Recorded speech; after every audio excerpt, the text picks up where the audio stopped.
Baik, sebelumnya kami dari kelompok B3 mohon maaf dan mohon permakluman karena kami tadi pagi belum siap untuk melaksanakan presentasi kami. Dan kami mengucapkan terima kasih kepada Bu Eka Stiasih selaku dosen pengampu mata kuliah Histologi Veteriner 1 yang memberikan kesempatan kami untuk meng-share video presentasi dari kelompok B3. Baik, tanpa berlama-lama, izinkan saya untuk memperkenalkan kelompok terlebih dahulu. Pertama, izinkan saya memperkenalkan diri saya terlebih dahulu. Perkenalkan, nama saya Sang Putu Aura Setianingsih dengan NIM akhir 22043. Lalu teman saya.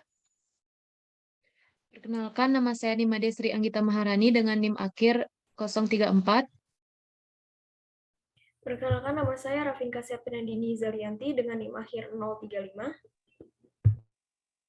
Perkenalkan, saya Nurma Sanita dengan NIM akhir 044. Perkenalkan, nama saya Suci Ramadhani dengan NIM akhir 040.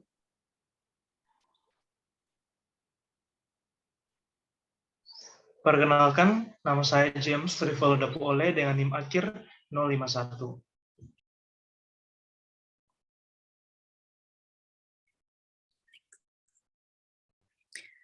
Baik, lanjut saya akan menjelaskan tentang pengertian dari jaringan epitel. Pertama, komponen dasar dari penyusun jaringan epitel terdiri dari yang pertama adalah sel, lalu substansi intraseluler, dan yang ketiga adalah cairan. Dari ketiga komponen dasar ini yang membentuk jaringan epitel. Nah, jaringan epitel adalah jaringan yang disusun oleh sel-sel sejenis yang fungsinya untuk menutupi atau membalut permukaan luar tubuh dalam organ tubuh yang berbentuk tubulus atau saluran maupun kavum atau rongga. Jaringan epitel tidak berdiri terlepas tapi melekat erat pada jaringan di bawah deretan sel. Jaringan ini disebut dengan membran basalis tempat sel epitel melekat. Jaringan epitel sendiri memiliki fungsi yang pertama sebagai absorpsi atau penyerapan, lalu sebagai sekresi, sebagai ekskresi, sebagai transportasi, sebagai proteksi, dan juga sebagai penerima rangsang. Jaringan epitel berdasarkan letaknya ada epitel endotelium yang letaknya membatasi organ dalam, ada epitel epidermis yang letaknya berbatasan dengan lingkungan luar, dan ada epitel mesotelium yang letaknya membatasi rongga.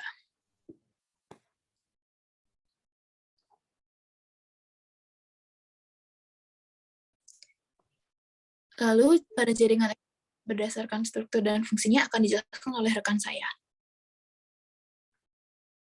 Terima kasih Aura. Baik, saya akan melanjutkan. Jadi berdasarkan struktur dan fungsinya, jaringan epitel dibagi menjadi dua. Yang pertama, epitel kelenjar. Epitel kelenjar disusun oleh sel-sel khusus yang mampu menghasilkan getah cair. Epitel kelenjar terdapat pada kelenjar yang berfungsi dalam pembuatan, penyimpanan, dan sekresi zat-zat kimia. Yang kedua, epitel penutup. Nah, epitel penutup berfungsi melapisi permukaan tubuh dan jaringan lainnya. Epitel penutup terdapat di permukaan tubuh, permukaan organ, lapisan dinding sebelah dalam saluran pencernaan, dan pembuluh darah. Bisa di next.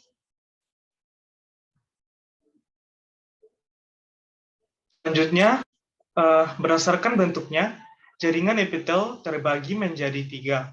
Yang pertama, epitel pipi atau bisa disebut epitel squamous, yang kedua epitel kubus atau yang bisa disebut epitel kuboid, dan yang terakhir epitel cylinders atau biasa yang disebut epitel kolumnar. Selanjutnya akan dijelaskan oleh teman saya. Baik, terima kasih James. Jaringan epitel. Berdasarkan jumlah lapisannya, jaringan epitel dibagi menjadi dua, yaitu epitel simplex dan epitel kompleks. Epitel simplex itu tersusun atas satu lapis sel, seperti pipi selapis, kubus selapis, silindris selapis bersilia, dan silindris berlapis semu. Epitel kompleks itu tersusun atas beberapa lapisan sel, yaitu pipi berlapis, kubus berlapis, silindris berlapis, dan transisional. Selanjutnya akan dijelaskan oleh rekan saya.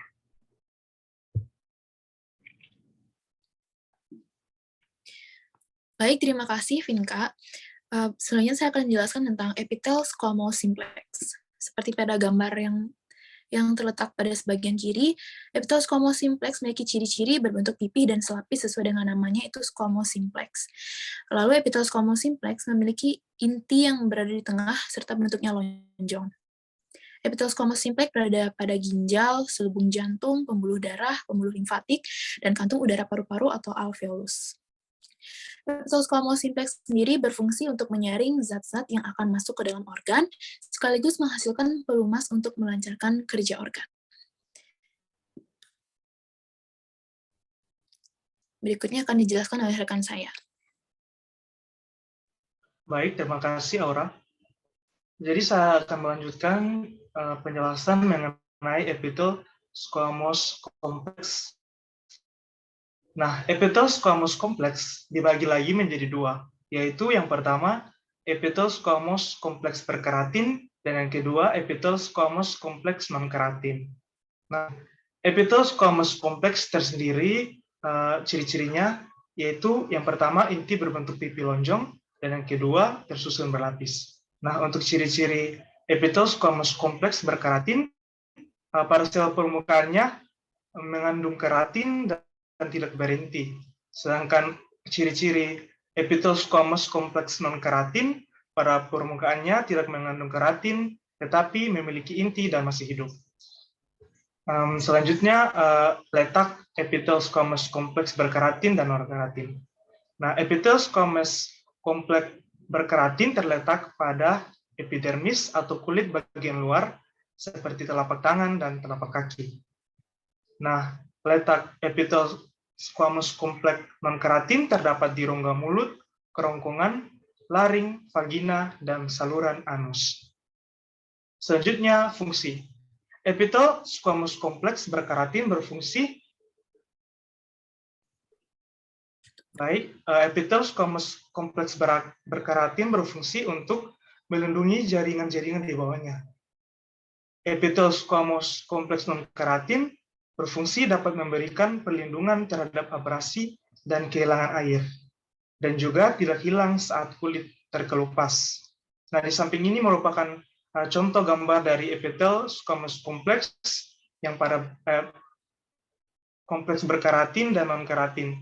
Pada bagian atas itu merupakan gambar epitel squamous complex non-keratin pada vagina, dan yang paling bawah merupakan gambar epitel squamous keratin pada kulit. Selanjutnya akan dijelaskan oleh teman saya. Baik, terima kasih James. Selanjutnya saya akan menjelaskan mengenai epitel cuboid simplex. Epitel cuboid simplex sendiri memiliki ciri-ciri yaitu yang pertama berbentuk kotak dan selapis, yang kedua intinya berada di tengah dan berbentuk bulat. Epitel cuboid simplex ini terdapat di saluran pernapasan dan saluran pencernaan, khususnya di kelenjar tiroid, dan juga lapisan permukaan ovarium.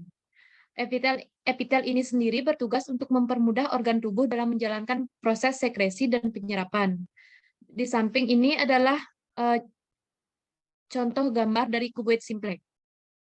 Selanjutnya akan dijelaskan oleh rekan saya. Baik, terima kasih. Di sini ada gambar preparat dari epitel cuboid kompleks.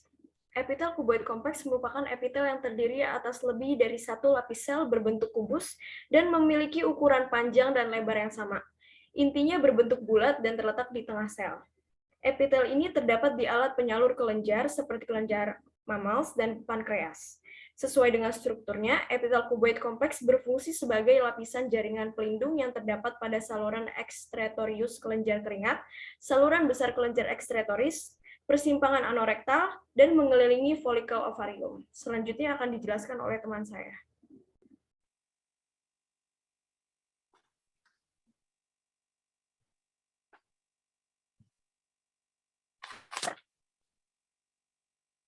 Baik, selanjutnya yaitu epitel columnar simplex. Epitel columnar simplex ini memiliki ciri-ciri yaitu 1. Tersusun atas satu sel lapis bersilinder. 2. Intinya lonjong, di mana inti lebih dekat ke daerah membran basalis dengan sumbu tegak lurus terhadap membran basalis. Epitel kolumnar simplex ini terdapat pada usus halus atau jejunum. Mirip dengan kuboid, jaringan ini memiliki fungsi perlindungan, sekresi, penyerapan, dan ekskresi karena ketebalannya. Epitel ini dapat meningkatkan fungsi penyerapan atau menawarkan motilitas. Selanjutnya akan dijelaskan oleh teman saya.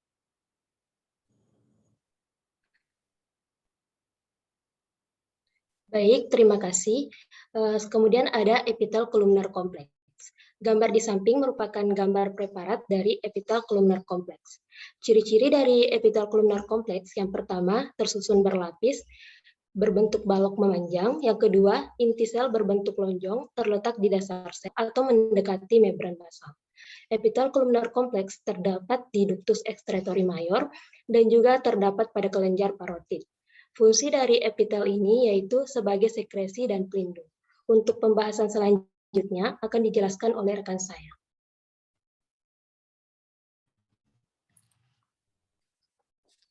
Baik, terima kasih Suci. Selanjutnya saya akan menjelaskan tentang epitel pseudokompleks bersilia.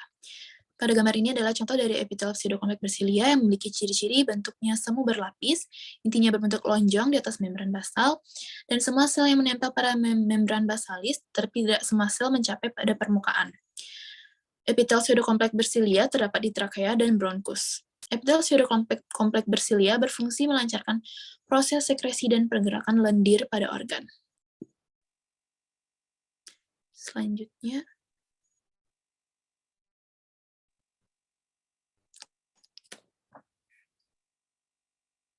Baik, selanjutnya yaitu epitel transisional.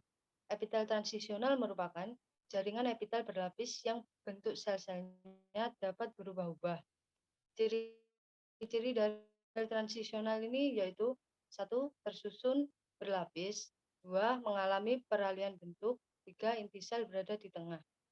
Epitel transisional ini terdapat pada organ vesika urinaria, ureter. Jaringan epitel ini dapat merenggang dan berfungsi untuk memberikan ruang untuk penyimpanan urin.